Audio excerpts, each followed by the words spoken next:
Grace church దైవజనులకు అలాగే pastor అమ్మ గారికి, సంఘ పెద్దలకు, విశ్వాసులకు, స్త్రీల సమాజం వారికి, అలాగే తల్లిగారు కూడా వచ్చి ఉన్నారు, ఆంటీ గారికి, వచ్చినటువంటి వారందరికీ, క్రొత్తగా వచ్చిన వారికి అందరికీ నా క్రిస్మస్ శుభాకాంక్షలు తెలియజేస్తున్నాను. ఈరోజే కొత్తగా క్రిస్మస్కి నేను వచ్చాను అన్నవాళ్ళు చేతులు ఎత్తండి. ఇదివరకు ఎప్పుడూ రాలేదండి క్రిస్మస్కి అన్నవాళ్ళు ఎవరు లేరు. అంటే క్రిస్మస్ మీకు అలవాటు అయిందనమాట. క్రిస్మస్కి ఈరోజే వచ్చిన వాళ్ళు ఎవరు ఉన్నారు ఇక్కడ? కొత్త వాళ్ళు ఎవరన్నా, అన్యులు కానీ ఎవరన్నా? ఎవరు చేతులు ఎత్తట్లేదు. మీరు ఇదివరకు వచ్చారని నిలబడిన వాళ్ళు? ఓకే, మంచిది, సంతోషం. కూర్చోండి. నిలబడితే కొత్తగా వచ్చారేమో అనుకుంటున్నాను నేను. కూర్చోండి దయచేసి. మీరు కూర్చోకపోతే నాకు కాళ్ళు లాగుతాయి. క్రిస్మస్ అనేటువంటి ఈ సందర్భం మీకు క్రొత్త కాదనే విషయాన్ని నాకు తెలియచేశారు కాబట్టి నాకంటే మీకే క్రిస్మస్ గురించి బాగా తెలుసు. చిన్నతనంలో క్రిస్మస్ అనేటువంటి పదాన్ని నేను ఈ గ్రామంలోనే విన్నాను. మీ పాస్టర్ గారి యొక్క మావి గారు పొలుమూరి ఆశీర్వాదం గారు ఇంటి పక్కనే మా అమ్మమ్మ వాళ్ళ ఇల్లు. చిన్నతనంలో చిన్నపిల్లలు ఇప్పుడు ఎలాగైతే కింద కూర్చున్నారో అలా కూర్చున్నప్పుడు పెంటపాడులో క్రిస్మస్ అంటే ఏంటో తెలుసుకున్నాను నేను. క్రిస్మస్ అంటే క్రీస్తు యొక్క జననం. మనం యేసుక్రీస్తు వారిని ప్రభువుగా అంగీకరించి ఆయన జన్మదినాన్ని జరుపుకుంటున్నాం కాబట్టి వేళ మనకు ప్రత్యేకమైన ఆనందంలో ఉన్నాం. మీరు అందరూ సంతోషంగా ఉన్నారా? దేవుని నామమునకు స్తోత్రం. హల్లెలూయా చెప్పండి. హల్లెలూయా. క్రిస్మస్ అనేది ఆనందమే.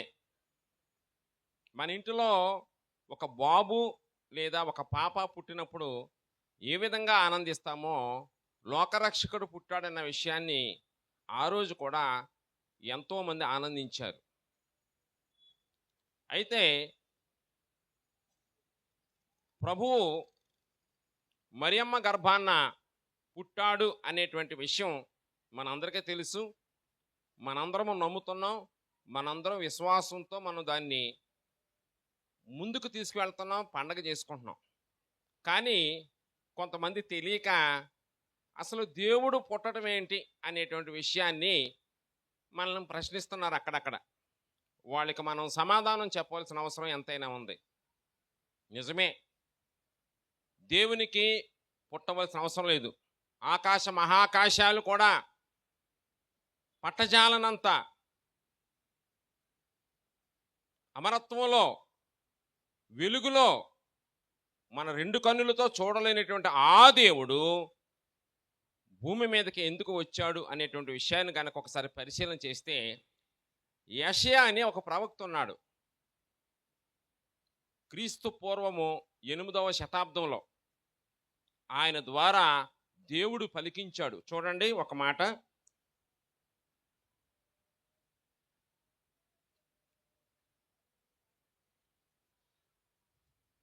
యెషయా ప్రవక్త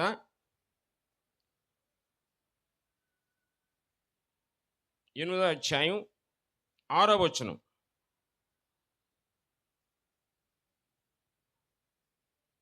9వ అధ్యాయం 6వ వచనం. ఏలయనగా మనకు శిశువు పుట్టెను, మనకు కుమారుడు అనుగ్రహించబడెను, ఆయన భుజం మీద రాజ్యభారం ఉండును. చాలమ్మ, ఆయన భుజం మీద రాజ్యభారం ఉందట అని యేసుక్రీస్తు వారి యొక్క పుట్టుక గురించి క్రీస్తు పూర్వమే అంటే క్రీస్తు పుట్టకముందే 8వ శతాబ్దంలో యెషయా ప్రవక్త గారు ఈ ప్రపంచానికి తెలియజేశారు. ఎవరంటే ఆయన ఒక ప్రవక్త. దేవుని యొక్క మాటలు మాత్రమే చెప్తాడు ఆయన. యోధారాజుల కాలంలో ఆయన ప్రవక్తగా ఉంటూ ఆనాటి సమాజానికి అనేకమైనటువంటి అద్భుతమైనటువంటి సంగతులు ఆయన తెలియచేశాడు. ఆయన ఇంకా చాలా సంగతులు తెలియజేశాడు. ఏమని తెలియజేశాడంటే, ఈ రోజున మనం తెలియక చాలామంది జాతకాలు జ్యోతిష్కుల దగ్గరికి వెళుతున్నారు కదా, అది కూడా లేదని ఆ రోజే చెప్పాడు ఆయన. చాలామందికి తెలియదు. యెషయా ప్రవక్తే జ్యోతిష్ శాస్త్రం లేదని ప్రకటించినటువంటి మహాప్రవక్త. ఇంటికి వెళ్ళక చదువుకోండి, ఇప్పుడు చెప్పడానికి సమయం లేదు. యెషయా గ్రంథము 43-45 వచనాల్లో ఉంటుంది, అది అధ్యాయంలో ఉంటుంది, సారీ. కాబట్టి యెషయా ప్రవక్త చెప్పినటువంటి ప్రవచనాలన్నీ కూడా నెరవేరాయి.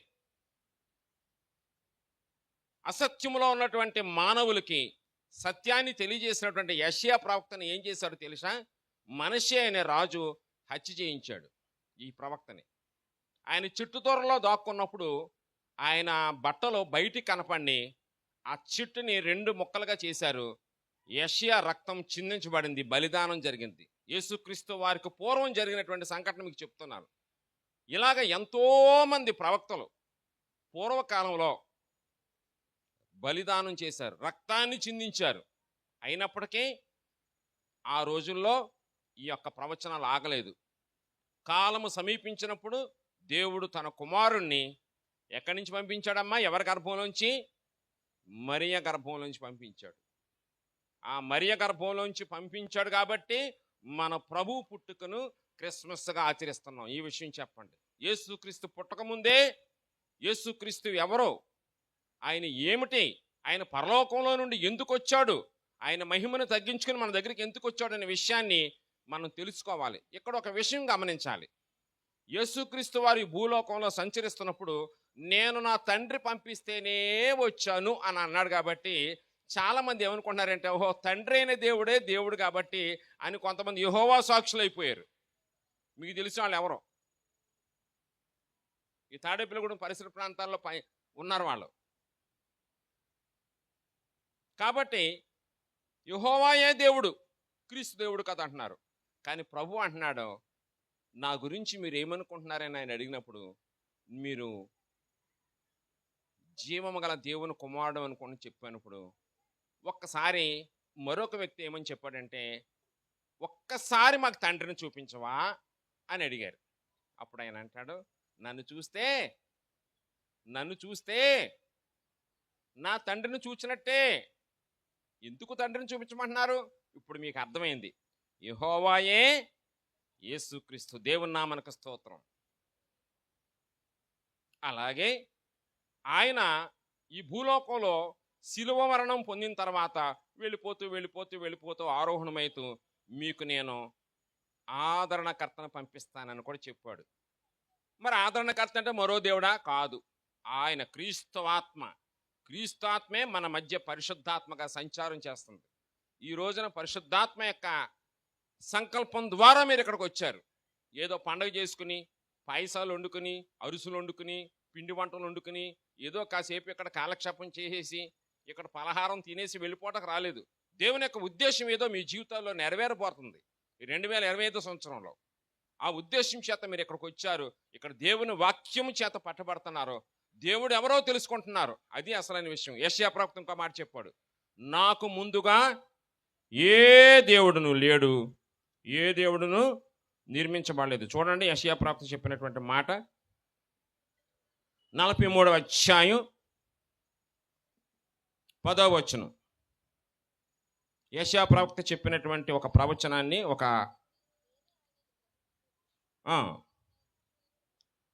ఏర్పరచుకొని నా సేవకుడు నాకు సాక్షులు, నాకు ముందుగా ఏ దేవుడు నిర్మించబడలేదు, నా తరువాత ఏ దేవుడు ఉండడు, నేనే యెహోవాను, నేను తప్ప వేరొక రక్షకుడు లేడు.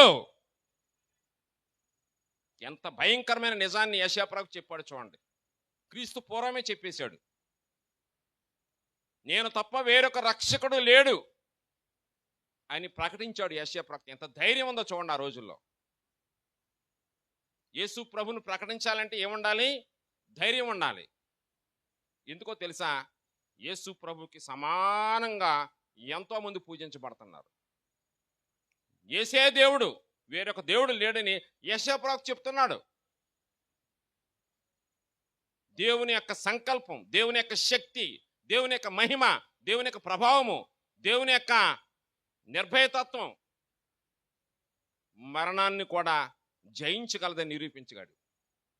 పగడాల ప్రవీణ్ గారు దేవుని శక్తిని ప్రకటించాడు. యేసు ప్రభు వారు ఒక మాట చెప్పారు, నేను ఈ లోకంలోనికి జ్ఞానులను శాస్త్రులను పంపుతున్నాను, మీరు వారిని చంపుతారు, సిలువేస్తారని చెప్పాడు.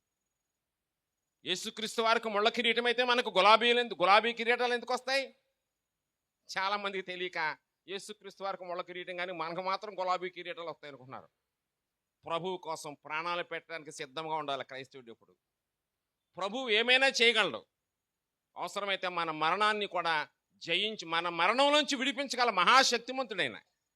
అందుకనే ఆ యేసేపుకి కలలో కనపడి చెప్తున్నాడు. చూడండి మత్తయి సువార్తకు రండి. ఇప్పుడు మత్తయి సువార్త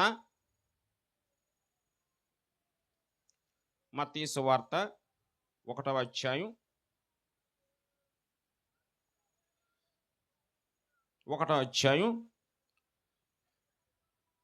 20వ వచనం. అతడు ఈ సంగతులను గురించి ఆలోచించుకొని చుండగా, ఇదిగో ప్రభువు దూత స్వప్నమందు అతనికి ప్రత్యక్షమై, దావీదు కుమారుడు అని యేసేబు, నీ భార్య అయిన మరియను చేర్చుకొనుటకు భయపడకము. చాలమ్మ. అసలు ముందు ఆయన చెప్పిన మాట ఏంటంటే, దూత చెప్పిన మాట భయపడకండి. ఇప్పుడు నేను చెప్తుంటే భయం వేస్తుంది మీకు. యెషయా ప్రవక్తను చెప్పారని మొదలెట్టాను నేను.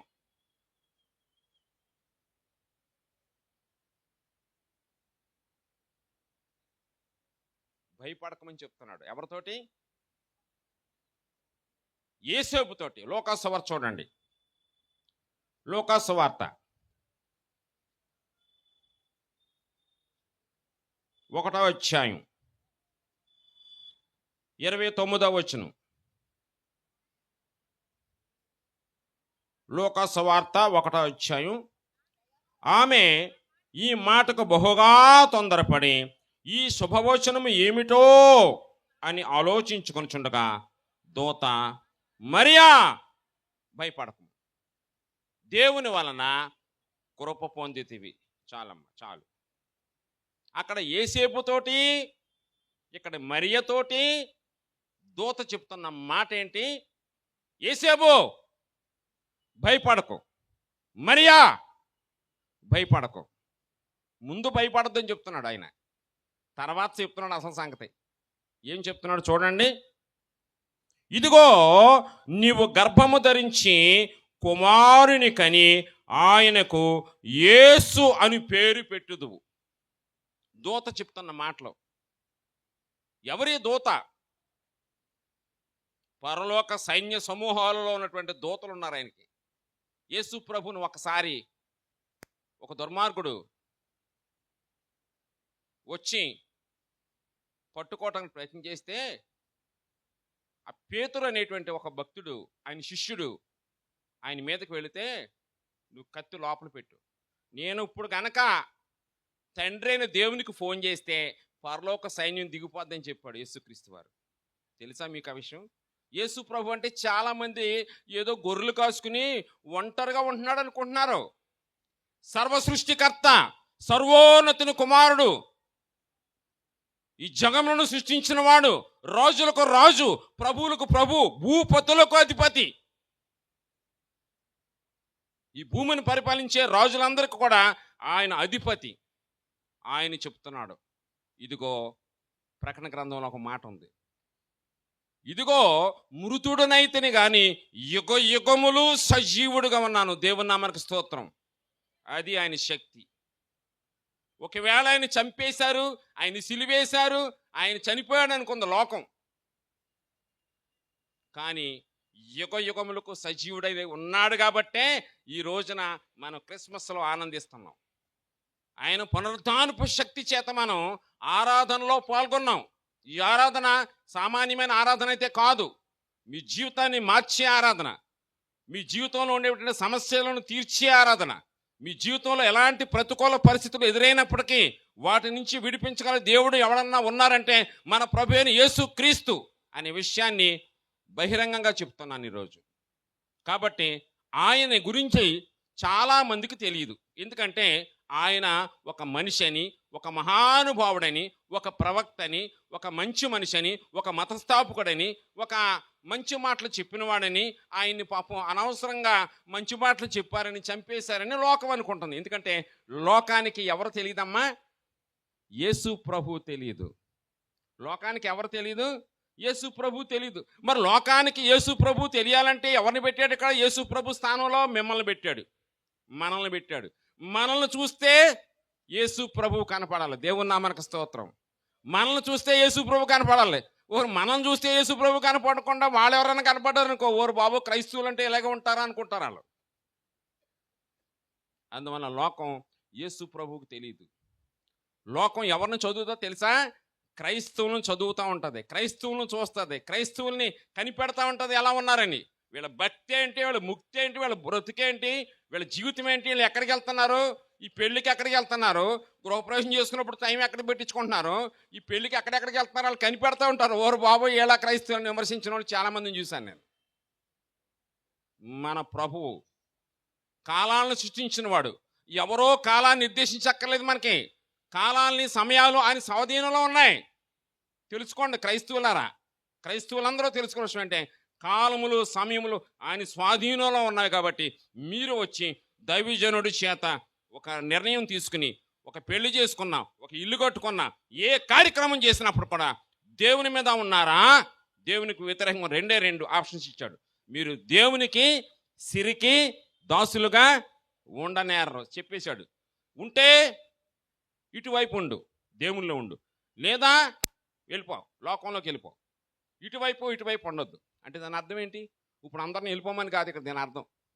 ఆయనకి చాలా ఇష్టం ఎవరంటే దేవుని ఎరగని ప్రజలు, అనారోగ్యంతో ఉన్నవాళ్ళు, పాపపు ఊబిలో కొట్టుకొని పోయేవాడిని ఆయన రక్షించడానికి సిద్ధంగా ఉన్నాడు. ఇక్కడ చూడండి, ఒక వాక్యం ఏమని రాయబడి ఉందంటే మత్తయి సువార్త ఒకసారి చూడండి. మత్తయి సువార్తలో 21వ వచనం, 1వ అధ్యాయం 21వ వచనం. ఆమె ఒక కుమారుని కనును, తన ప్రజలను వారి పాపము నుండి ఆయనే రక్షించును, కనుక ఆయనకు యేసు అని పేరు పెట్టుదువనెను. ఏమిటి ఈయన చేసే పని? ఈ గర్భాన్ని పుట్టినటువంటి యేసుక్రీస్తు ఏం చేస్తాడంటమ్మా? తన ప్రజలను వారి పాపముల నుండి ఆయనే రక్షించును. అది ఆయన యొక్క పని. ఇక్కడ యేసుక్రీస్తు వారి భూలోకానికి రావటానికి గల ప్రాముఖ్యమైనటువంటి ఒక ప్రత్యేకమైన ఉద్దేశం ఏదైనా ఉంది అంటే అదేంటంటే పాపులను రక్షించుటకు క్రీస్తు యేసు లోకములకు వచ్చాడని భక్తులు చెప్తున్నారు. అదే వాక్యం ఇక్కడ కూడా ఉంది. మళ్ళీ చదవండి. తన ప్రజలను వారి పాపముల నుండి ఆయనే రక్షిస్తాడంట, పాపాల నుంచి. అది ఆయన పని. అంటే పాపాల నుంచి రక్షించడానికి ఎవరైనా వచ్చారా? మరి ఇప్పుడు ఇంతకుముందు ఎవరు రాలే. యేసు ప్రభుకు ముందు ఎవరు రాలేదు, యేసు ప్రభు తర్వాత కూడా ఎవరు రాలేదు. యేసు ప్రభు వచ్చాడు, వచ్చి చెప్పాడు, నేనే మీ పాపములను తీసేస్తానని చెప్పాడు. ఎలా తీసేస్తావంటే నా రక్తం ద్వారా తీసేస్తానని చెప్పాడు. చెప్పి ఆయన రక్షకుడయ్యాడు. మరి రక్షకుడు అంటే ఏంటి? రక్షకుండు దయించినాడట అని పాడుతున్నాం కదా మనం. ఏమిటి రక్షణ? ఏమిటి రక్షణ? పాపముల నుండి విడిపిస్తాడైనా.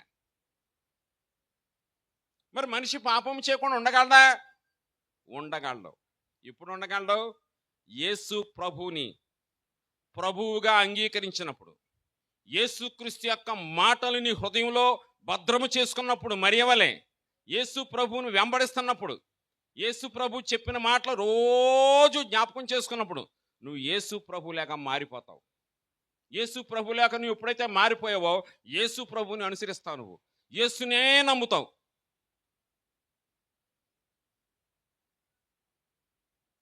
మా ధన్య పాప పుట్టకముందు వాళ్ళ నాన్నగారు నేను కలిసి చిన్న పిల్లవాడు అయినప్పుడు కూడా ఆయన పెద్దవాడు, ఇద్దరం కలిసి మాట్లాడుకుంటూ ఉండేవాడు.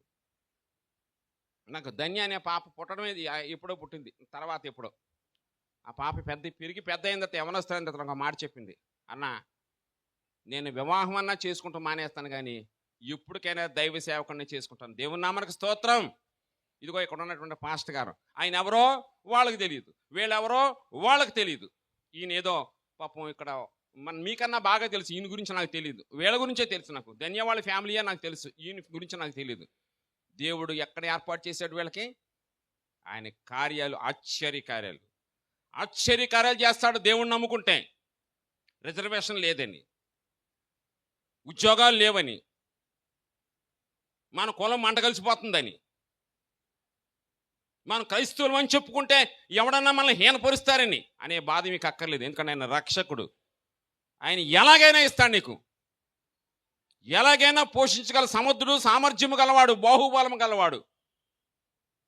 ఆయన బాహుబలాన్ని తక్కువగా అంచనా ఇక్కడ మీరు. మోషే అనే భక్తుడు కూడా ఆ ఎర్ర సముద్రం దగ్గరికి వచ్చేసినప్పుడు ఇంకా చనిపోతాం, ఆ సముద్రంలోకి వెళ్ళిపోతున్నాం, ఇంకెవరో మాకు దిక్కు లేదు అనుకున్నప్పుడు మోషే అక్కడ మోకరించి ప్రార్థన చేశాడు. ఏమైనా తెలుసా? సముద్రం 2 భాగాలుగా విడదీయబడింది, సముద్రపు నీళ్లు గోడలుగా ఏర్పడి ఆ మధ్యలో ఉన్నటువంటి ఆ నేలంతా ఆరిపోతే, ఆరిన నేల మీద ఇశ్రాయేలును నడిపించిన దేవుడే మన దేవుడు. ఆయన పేరే యేసు. ఆయన పేరే యేసు. ఇశ్రాయేలుల బానిసత్వం నుంచి కాపాడినటువంటి మన దేవుడు ఈ రోజున మన బానిసత్వం నుంచి కూడా విడిపించడానికి అంబేద్కర్ అనేటువంటి మహానుభావుని పుట్టించాడు. దేవుని నామానికి స్తోత్రం. అంబేద్కర్ని ప్రభువు నమ్ముకున్నాడో లేదనే పాయింట్ని ఇక్కడ చెప్పడం లేదు. ఆయా కాలాలలో, ఆయా పరిస్థితుల్లో, ఆయా జీవితాల్లో అణగారిపోయినప్పుడు దేవుడు ఎవరిని పంపిస్తాడంటే యుగ పురుషులను పంపిస్తూ ఉంటాడు. కాబట్టి అంబేద్కర్ ఒక యుగ పురుషుడిలాగా పంపించాడు మీకు. అంబేద్కర్ని నాయకుడిగా స్వీకరించండి, యేసు ప్రభుని వెంబడించండి. అర్థమవుతుందా మీకు విషయం? అంబేద్కర్ని మాత్రం నాయకుడిగా అంగీకరించండి, యేసు ప్రభుని మాత్రం దేవుడిగా అంగీకరించండి. కాబట్టి ప్రజలారా వినండి, సత్యాన్ని తెలుసుకోండి. అంబేద్కర్ వాళ్ళ అమ్మా నాన్న కనుక ఆపరేషన్ చేయించుకుంటే అంబేద్కర్ పుట్టేవాడా? అంబేద్కర్ వాళ్ళ అమ్మా నాన్నకి ఎన్నో సంతానం తల్లి? 14వ సంతానం. ఇంకా 13 మంది పిల్లలు పుట్టారు కదా, నాకెందుకులే, నా కడుపు అని వాళ్ళ అమ్మ ఆపరేషన్ చేయించేసుకుంది అనుకోండి, ట్యూబెక్టమీ ఆపరేషన్. అంబేద్కర్ పుట్టేవాడా? దేవుడికి తెలుసు అంబేద్కర్ పుట్టాలని. అంబేద్కర్ని పుట్టించాడు. అంబేద్కర్ని పుట్టించిన దేవుడు అనుకోండా, అంబేద్కర్ని దేవుడు అంటావేంట్రా బాబు నువ్వు? బాగా అర్థం చేసుకోండి. అంబేద్కర్ మహామనిషి, మహాపురుషుడు. అంబేద్కర్ని పుట్టించిన వాడే కాదు, నిన్ను నన్ను పుట్టించినవాడు. ఈ దేశంలో ఉన్న రాజుల్ని, ప్రధానమంత్రుల్ని, ముఖ్యమంత్రుల్ని అందరినీ పుట్టించిన వాడు ఒకడున్నాడు. ఆయన పేరు యేసు అని నమ్మగలిగితే నువ్వు రక్షించబడతావు.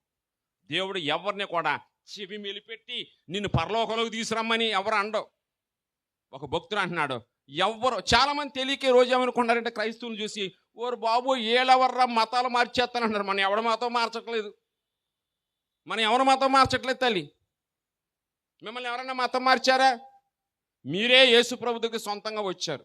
ఒకవేళ ఎవరన్నా బలవంతంగా ఇక్కడికి ఈ పాస్టర్ గారు ఇక్కడ దిగిపోయారు ఉన్నారు ఇక్కడ, ఈయన కనుక ఎవరన్నా బలవంతంగా ఇక్కడికి రమ్మంటే కనుక ఇప్పుడు వెళ్ళిపోండి ఇక్కడి నుంచి. ఒకవేళ బలవంతంగా నువ్వు రమ్మంటే కనుక ఇక్కడ రావద్దు మీరు దయచేసి. మాకు లేనిపోని గొడవ, మేమేదో మతాలు మార్చేస్తాం అనుకుంటున్నారు కొంతమంది తెలియక. ఇది మత మార్పిడి సభ కాదు. హృదయాన్ని మార్చుకొని ప్రభువుని క్రీస్తుకు అంగీకరించడానికి మీకు స్వేచ్ఛ ఉంది. రాజ్యాంగం స్వేచ్ఛ కల్పించింది. ఆ రాజ్యాంగం ప్రకారం మీకు నచ్చిన మతాన్ని, మీకు నచ్చిన దేవుణ్ణి, మీకు నచ్చినట్టుగా పూజించుకోవచ్చు. మిమ్మల్ని ఎవరు అడుగుతానికి సరిపోరు. దేవుని వాక్యం మహాశక్తివంతమైనది. దేవుని వాక్యం ఎక్కడైనా ప్రకటించుకోవచ్చు. దేవుని వాక్యాన్ని ఎక్కడైనా ఎవరైనా ప్రకటించవచ్చు. నేను కూడా ప్రకటిస్తున్నాను. నేను ఉద్యోగం చేసుకుంటూ దేవుని ప్రకటిస్తున్నాను. ఎప్పుడైనా నాకు ఉద్యోగం తీసేస్తే, నీకు ఉద్యోగం కావాలా దేవుడు కావాలంటే నాకు దేవుడే కావాలని చెప్తాను. ఎందుకంటే నేను బ్రతుకుంటేనే కదా ఉద్యోగం చేసేది, నేను బ్రతుకుంటేనే కదా ఉద్యోగం చేసేది. కాబట్టి మన ఉద్యోగం కంటే, మన జీవితం కంటే మన జీవితాల్లో ఎవరికి ప్రాధాన్యత ఇవ్వాలంటే దేవునికి ప్రాధాన్యత ఇవ్వాలి. ఇక్కడ మరియా యేసేబులతో చెప్తున్నటువంటి మాట, భయపడకండి. ఇదే మాట ప్రభు మీతో కూడా చెప్తున్నాడు ఈరోజు. ఏమని? మీరు జాగ్రత్తగా భయపడకుండా ఉండండి. యేసు నామములో స్వస్థత ఉంది, యేసు నామములో శక్తి ఉంది. యేసును అంగీకరించండి. యేసు దగ్గరకు వచ్చిన వాళ్ళు యేసుని వెంబడించాలి. కానీ యేసు ఒక మాట చెప్పాడు, నా మార్గము ఇరుకు మార్గం అని చెప్పాడు ప్రభు. మీరు అనుకున్నంత అంటే ఎంటర్టైన్మెంట్గా ఉండదు యేసు మార్గం. చాలా కష్టమైన మార్గం. మత్తయి సువార్తలో ఉంది, ఇంటికి వెళ్ళి చదువుకోండి. నా మార్గము ఇరుకు మార్గము అంటే, ఇరుకు మార్గం అంటే ఏంటి? అక్కడ కొంతమందే ఉంటారు, లోకమంతా అక్కడికి వచ్చి కూర్చోదు. ఆ ఇరుకు మార్గంలో ఎవరైతే వెళ్తారో వారిని శాశ్వతంగా ఆయన రాజ్యాన్ని ఏలతాడంట. చూడండి ఇక్కడ మత్తయి సువార్తలో ఒకసారి లోకా సువార్త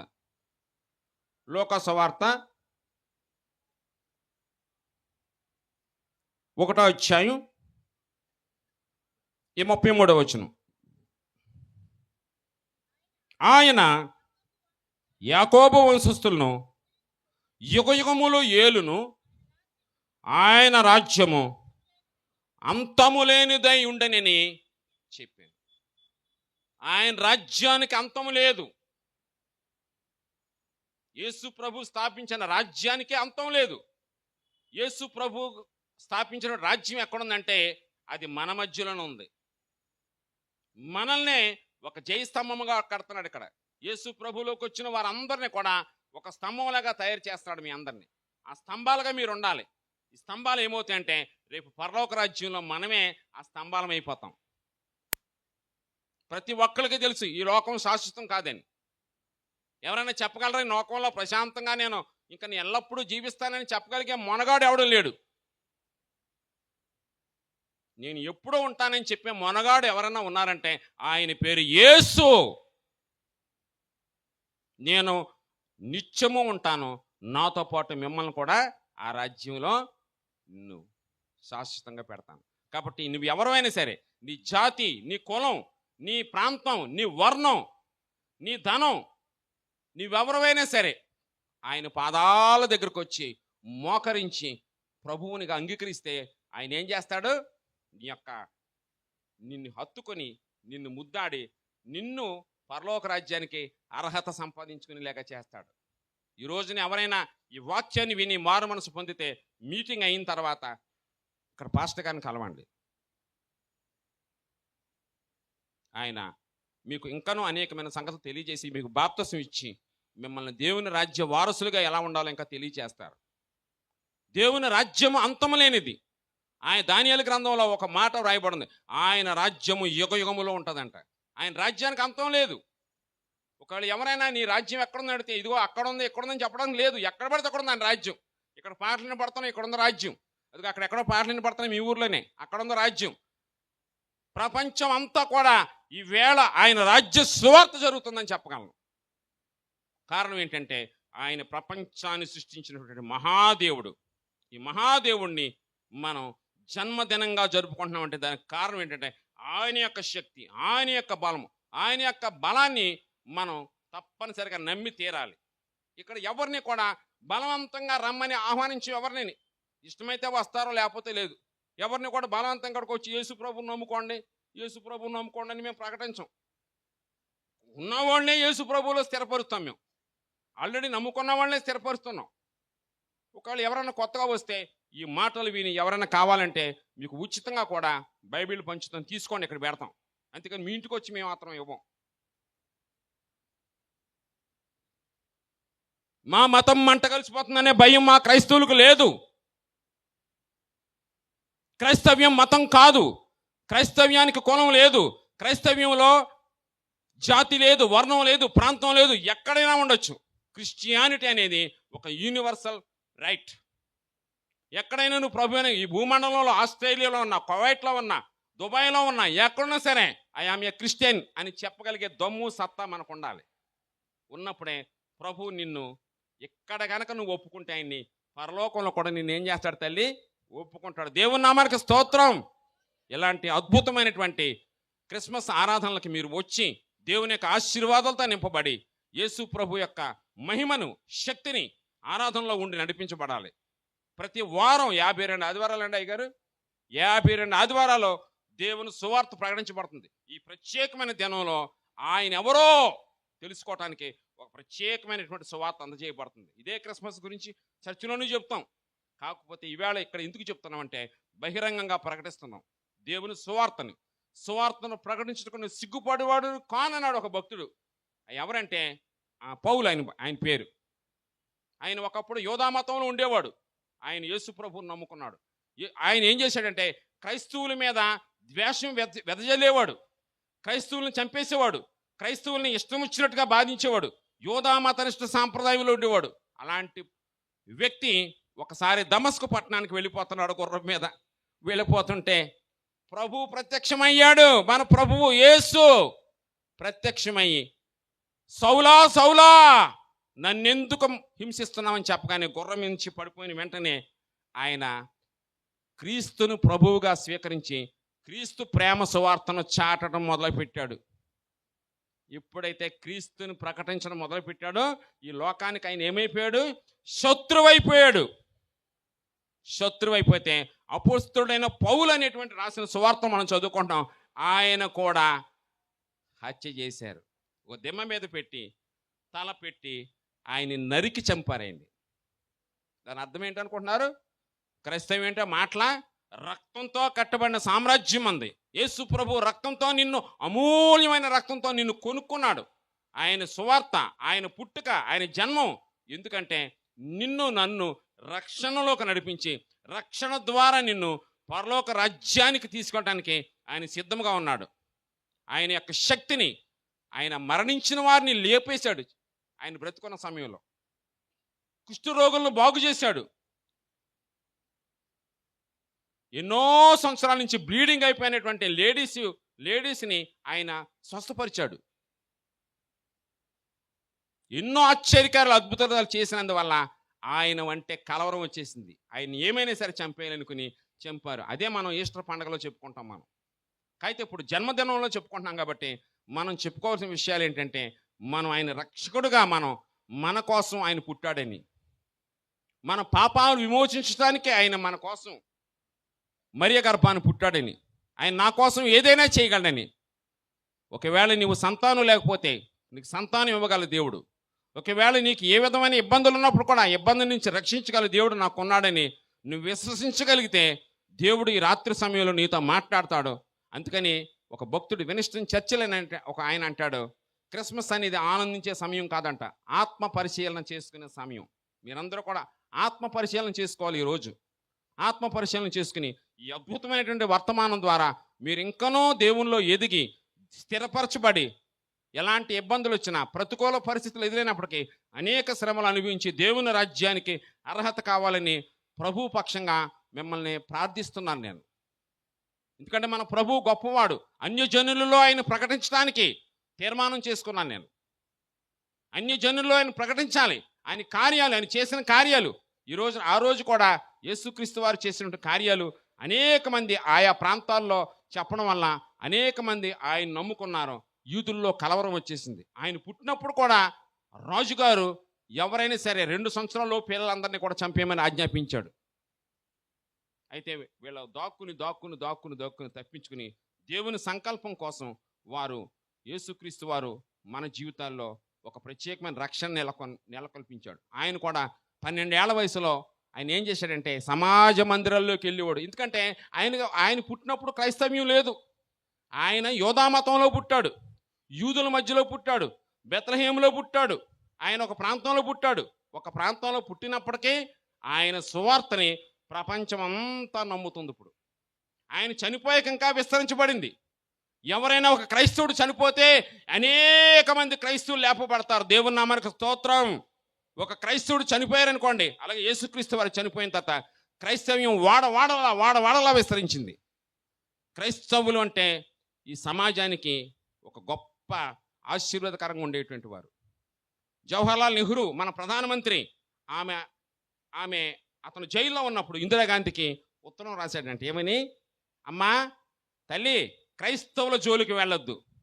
క్రైస్తవులు నిద్రపోతున్న సింహం లాంటి వారు మామూలు మనుషులు కాదు. వారు ప్రార్థన చేస్తే భూమి తిరగబడిపోతుంది, జాగ్రత్తగా ఉండని చెప్పారు. ఎవరు కూడా క్రైస్తవుల జోలికి రాలేదు. ఎవరైనా క్రైస్తవుల జోలికి వస్తే వారి సింహాసనాలను పడదోస్తానని వాగ్దానం చేస్తున్నాడు దేవుడు బైబిల్లో. సింహాసనంలో ఉన్నటువంటి బలవంతులను పడదీసి బలహీనులను ఎక్కించగల మహాశక్తిమంతుడు మన దేవుడు. ఆశ్చర్యకరుడు. చదవండి, యెషయా ప్రవక్త ఏం చెప్తున్నాడు? ఆశ్చర్యకరుడు, ఆలోచనకర్త, బలవంతుడైన దేవుడు, సమాధానకర్త, నిత్యుడుగు తండ్రి అని ఆయనకి పేరు పెట్టబడి. దేవుని నామానికి స్తోత్రం. ఆయన యొక్క గొప్పతనాన్ని తెలుసుకోండి తల్లి, ఆయన గొప్పతనాన్ని తెలుసుకోండి. కేపెంటపాడు గ్రేస్ చర్చి వాళ్ళందరికీ నేను చెప్పేది అంటే, మీరందరూ కూడా మీకు ఎప్పుడు కూడా ఇద్దరు యజమానులు ఉండకూడదు, ఒక యజమాని ఉండాలి. నువ్వు క్రీస్తు వైపు ఉన్నావా, వేరొక వైపు ఉన్నావా? ఈరోజే తీర్మానం చేసుకో, ఈరోజే తీర్మానం చేసుకో. ఆయన చెప్తున్నాడు, ఆయన యాకోబు వంశస్థులను యుగ యుగములో ఏలును. యాకోబు వంశస్థుల్ని ఏలటం ఏంటి అంటే, ఇశ్రాయేలు ప్రజలందరినీ కూడా ఆయన ఏలాడు అంటే దాని విషయం ఈ పరలోకంలో కూడా ఇశ్రాయేలుని 12 గోత్రాల వారిని అక్కడ ఆయన మనకి రేపొద్దున మనం పరలోకం వెళ్ళినప్పుడు అక్కడ పెడతాడంట. ప్రభువా మిమ్మల్ని వెంబడించాం, మాకేం దొరుకుతుంది, అన్ని విడిచిపెట్టి వచ్చాం అని అడిగితే, ఒకరోజు మీ అందరికీ సింహాసనం ఇస్తానన్నాడు దేవుడు. కాబట్టి సింహాసనాన్ని పరలోకంలోనే కాదు ఇక్కడ కూడా ఇస్తాడు నీకు. కానీ నువ్వేం చేయాలంటే, కేవలం ఒక అవిశ్వాసంతో దేవుడు చేస్తాడని ఇంట్లో కూర్చోకుండా, నీకు చేతనైనంత పని దేవుడు నీకు ఇచ్చిన తలాంతులను బట్టి, నీకు ఇచ్చిన టాలెంట్స్ని ఉపయోగించి నువ్వు గనక కష్టపడగలిగితే, నువ్వు గనక ఇష్టపడి కానీ పని చేయగలిగితే, దేవుడు భూమి మీద కూడా విత్తనాలు వేసిన వాడిని దేవుడు ఆశీర్వదిస్తాడు, విత్తనాలు వేయని వాడిని దేవుడు ఆశీర్వదించాడు. విత్తనాలు చల్లండి. విత్తనాలు చల్లటం అంటే మీ బిడ్డలకి విద్యాబుద్ధులు చెప్పించండి, మీ బిడ్డల్ని ప్రతి పోటీలో పెట్టండి. లోకంలో అనేకమైనటువంటి చదువులు ఉన్నాయి, చదివించండి. చదివించుకుంటే దేవుడు మిమ్మల్ని అత్యున్నతమైన స్థితిలోకి తీసుకెళ్ళి ఆశ్చర్యకరమైన రీతిలో ఆ మరియా యేసేపుల్ని ఎలా అయితే భయపడకుండా దేవుని యొక్క కృపచేత వాళ్ళని రక్షించి మనకి ఈ యొక్క రక్షణ సువార్త అందజేశాడో, మిమ్మల్ని కూడా ఈ భయాన్ని నుంచి విడుదల కలిగజేసి మీకు రక్షణ సువార్త ద్వారా మిమ్మల్ని బలపరిచి స్థిరపరిచి దేవుని యొక్క కృపచేత మిమ్మల్ని దేవుడు వాడుకోబోతున్నాడు. దేవుడు చిన్న వాక్యాన్ని దీవించును గాక. ఆమేన్.